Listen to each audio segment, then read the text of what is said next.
Landmarks of the old Oregon country, visiting historic places in the Northwest.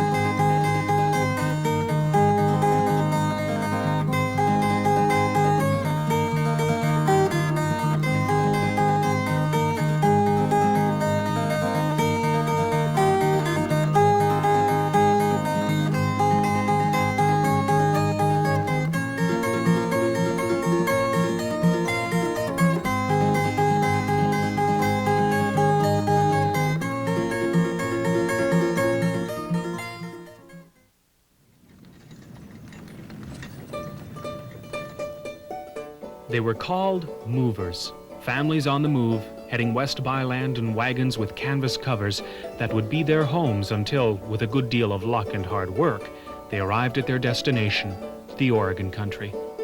They'd heard stories about its beauty, about how Congress was thinking about giving away free land to anyone who settled there, and about how several missionaries and their families had already made the journey. What was that feeling of restlessness? That urge to pack up and go west? They called it Oregon fever.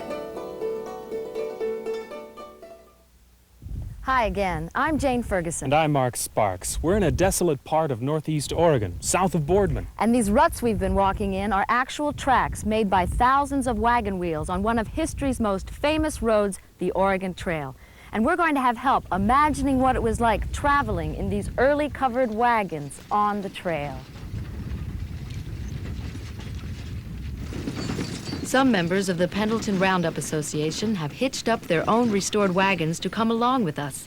Each year, as a part of the Pendleton Roundup, these wagons pay tribute to the pioneer spirit of the trail. Once wagons began to travel the Oregon Trail in greater numbers, the Indians came to call it the Great Medicine Road of the Whites. It had the power to draw people thousands of miles to new homes, in spite of many hardships along the way. But it wasn't always a great, well-traveled road. During the 1830s, many people in the East, Midwest, and South faced hard times. Many farmers were discouraged over poor prices for their crops and high prices for land.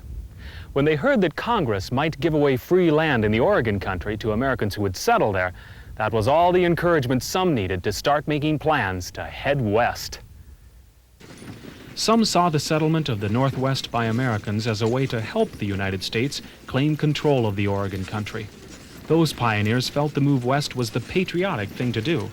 Still others simply found the adventure of such a long journey impossible to resist. But what did those first pioneers know about making the trip west? Most of them were farmers, not frontiersmen, and much of what they had read or heard about the route was exaggerated. Even so, by the spring of 1843, they could point to the efforts of several earlier trailblazers and convince themselves it could be done. When Dr. Marcus Whitman and his party of missionaries traveled west in 1836, they managed to bring a two-wheeled cart as far as Fort Boise. In 1842, Dr. Elijah White and a party of 105 men, women, and children had set out with 18 wagons for Oregon. In that case, the last of the wagons was abandoned at Fort Hall. By the spring of 1843, nearly 1,000 people with 120 wagons had gathered near the town of Independence, Missouri, for what was to become the Great Migration of 1843. Trapping caravans and the Santa Fe Trail started from there, and if the Oregon Trail had an official starting point, it was Independence.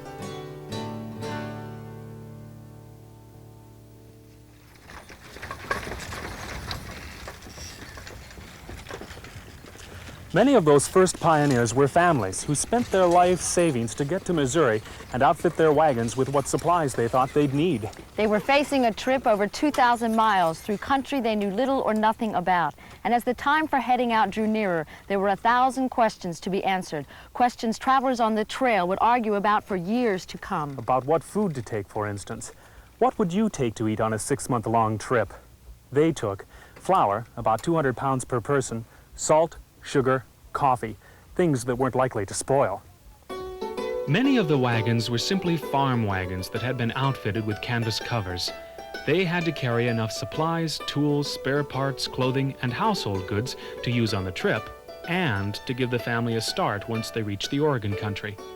Another question was which animals to use to pull the wagons: horses, mules, or oxen. Most favored oxen because they were cheaper and less likely to stampede, but they were slower too, and to drive them, you had to walk beside them cracking your whip. But what was the hardest decision? It was choosing a leader.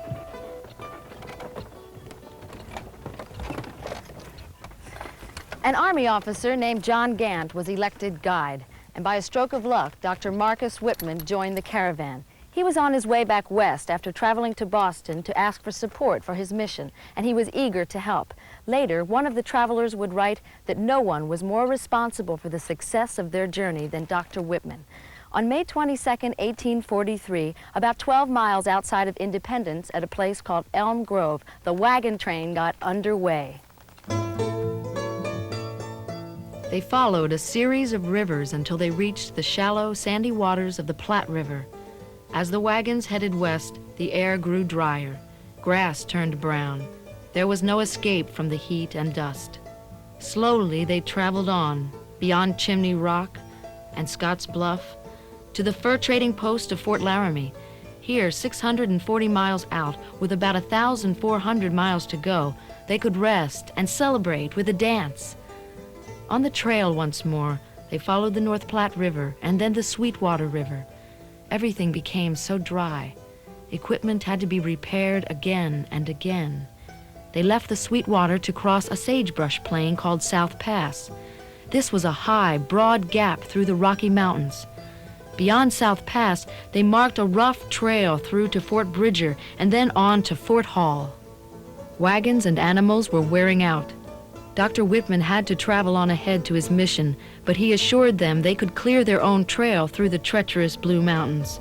He was right. On September 14th, they reached the Whitman mission at Waiilapu. They got what supplies they could and continued west to the Hudson's Bay Company trading post at the mouth of the Walla Walla River. From there, those with animals still strong enough followed a rugged trail to the mission at the Dalles.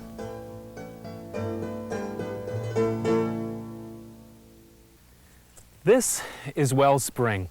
For many later travelers on the Oregon Trail, it was an oasis in the middle of a hot and dusty part of eastern Oregon, located about halfway between the Whitman Mission and the Dalles. The spring that once provided weary travelers with a drink has long since dried up. But this was a favorite camping spot for wagons nearing the last difficult leg of their journey. Water. It was a major concern for everyone traveling the Oregon Trail.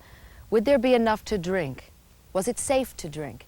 If a stream or river had to be crossed, would a day be lost loading and unloading the wagon to float it across? Over the years, many travelers would lose their possessions by trying to cross rivers too deep or too swift. Still others would lose their lives. The Columbia River provided those first pioneers on the Oregon Trail with the final leg of their journey. They had to travel by boat from the Dalles to Fort Vancouver. It was a frightening and often dangerous trip down a river once far more wild than it appears today. Between 1843 and 1849, more than 9,000 American pioneers arrived in the Oregon country. With each year, there were new improvements along the trail, and one of the most important changes was the creation of a safer way to the Willamette Valley than down the Columbia River. In 1845, a pioneer from Kentucky named Samuel Barlow reached the Dalles. He refused to believe the Columbia River was the only way he could get beyond the Cascade Mountains. So he and a party of wagons set out to find a land route around Mount Hood.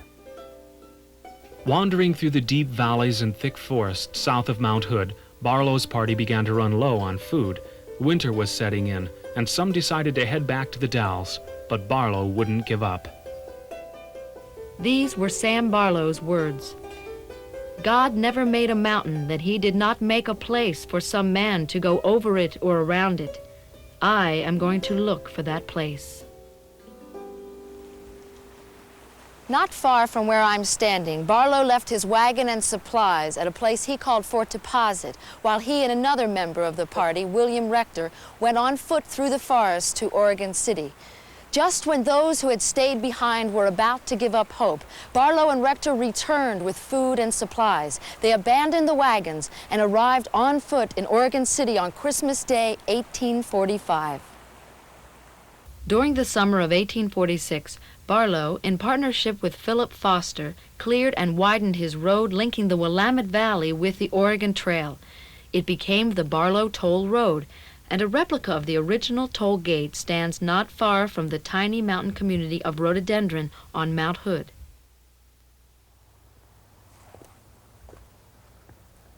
For those who chose the Barlow Road from the Dalles, the last part of their journey was far from easy.